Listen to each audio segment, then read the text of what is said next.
the scene. A man decapitated, sign showing someone related to the victim.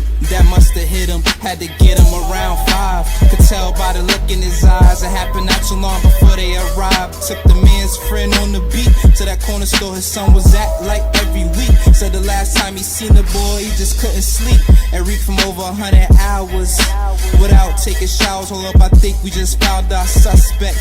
Nah, I don't suspect that. The dead man friend said to the cop. Thought that boy loved his pops a lot, but there he was right there at that bus stop in bloodstained clothes. As they closed in on him, ran through the road. Officer yelled freeze, then he froze. Then rose his hands to surrender. What an ill situation. Took him into the police station, but no interrogation. He confessed to the mess he caused, crying, trying to explain the cause for it. But it was hard to absorb, but the boy's mind was so distorted. But a few years down the line, he was fine. After doing some time, he winded up pleading NGRI. The reasons why. Insanity plea. Insanity plea. Don't know who that was right there, but it wasn't me. Nah. Insanity plea. Insanity plea. Insanity plea. Insanity plea. Don't know who that was right there, but it wasn't me.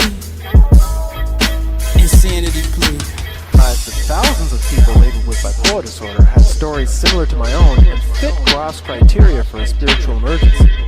And not only that, but once I started producing theory videos explaining what actually happens to someone when they're in a spiritual emergency, I realized that many of us were going through the same deeply spiritual themes while we were in this apparent insanity. Both a spiritual emergency and bipolar mania can have a feeling of cosmic oneness to it, a feeling of timelessness. You may feel you have all-knowing universal knowledge or a deep sense of sacredness. There can be spiritual visions or voices, or as psychiatrists call them, hallucinations. You may think that you're dreaming or in a movie, that you're being tested by God, that you're the Messiah, a prophet, or a saint, or that you're dead, dying, or being reborn. And these are just a few of the very common spiritual experiences that many bipolar people identified with in my videos. However, some bipolar people did not identify with these experiences at all.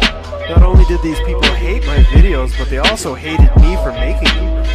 What is so spiritual about wanting to kill my cats? One guy asked me. You're gonna have to answer to Jesus for this, said one woman.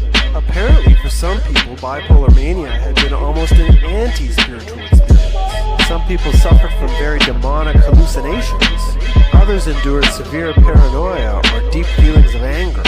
For me, these people seem to be encountering experiences that I'd always considered to be closer to schizophrenia. But perhaps what was most common was not these highly positive spiritual experiences or the deeply fearful, painful experience. No, what was most common was a mixed episode.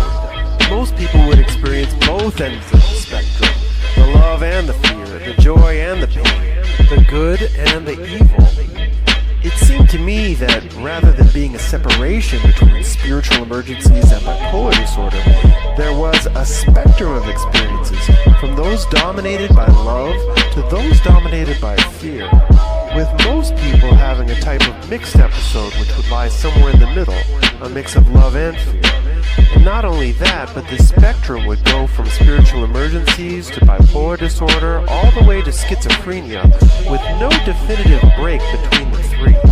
And so it's in this way that I became convinced that three experiences which I was sure were completely separate from each other were actually all part of the same spectrum of experience. And that's when I realized that my original question was going nowhere, because I was never going to find a clear, distinct line between a spiritual awakening and bipolar disorder. But it was in realizing that I needed to change direction that I went from asking the wrong question to asking the right one. And that question is, if experiences of spiritual emergency, bipolar mania, and schizophrenia are all part of the same spectrum, then what are the key factors which would lead to someone having a more positive, negative, or mixed episode of psychosis? And it's that question that I intend to answer. LivinSoWell.